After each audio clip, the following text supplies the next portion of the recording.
ৰাতিপুৱা গা চা ধুই উঠি একেবাৰে তাড়াতাড়ি দৌৰা দৌৰি কৰি এইখিনি আটাখিনি মই মাৰি ল'লোঁ আৰু এয়া অকণমান পাতনীয়া মই ছিঙি আনিলোঁ, মই নিজে ৰুইছিলোঁ।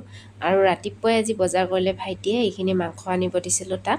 আৰু এইখিনি মই আলু পিঁয়াজ ৰহুন আদা গোটেইখিনি মানে চেলাই বাকলি গুচাই থৈ দিলোঁ। এয়া মাথা ধুইছিলোঁ, চুলিবিলাক যাই আপোনালোকে জানে যদি কি দিবচোন ক'ব। আৰু মানে মোৰ চুলিবিলাক গোটেই গ'ল আৰু ইমানেই আমাৰ তিনিওজনীৰে অসুখ, মা বেটি গোটেইকেইটাৰে অসুখ।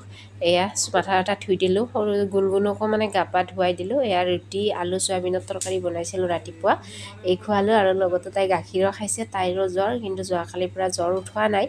আৰু তাৰপাছত খাই লৈ বাচন বৰ্তন ধুই ধাই এয়া মই মাংসখিনি বনালোঁ।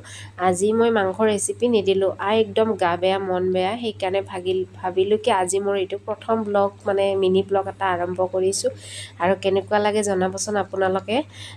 যদি ভাল লাগে তেতিয়াহ'লে লাইক এটা কমেণ্ট এটা কৰিব। আৰু মই এইখিনি ৰাতিপুৱাৰ পৰা কি কাম, কাপোৰ ধুলোঁ, কাপোৰ ধুই ধাই মেলি দিলোঁ। তাৰপিছত ডাঙৰ দেহাৰ গৰম পানী দি গা চা ধুৱাই দিলোঁ, মাথা চাথা ধুৱাই দিলোঁ তাইকো, আৰু গুণগুণকো মাথা চাথা ধুৱাই দিলোঁ। এয়া মই মাংস বনাই খাই লৈ আজৰি হৈ অলপ মানে মাথাটো ময়ো ধুইছিলোঁ। ইয়াত ধুই ধাই মানে তেল লগাম বুলি ভাবিছোঁ। আৰু গলত দেখিছেনে গামোচাখন, মোৰ গলত ইমান কাহ, আমাৰ তিনিওজনীৰে কাহ, সেইকাৰণে গলত গামোচা মাৰি লৈছোঁ। আৰু মানুহজন কেদাৰনাথ গৈছিল, আজি আহি পালে।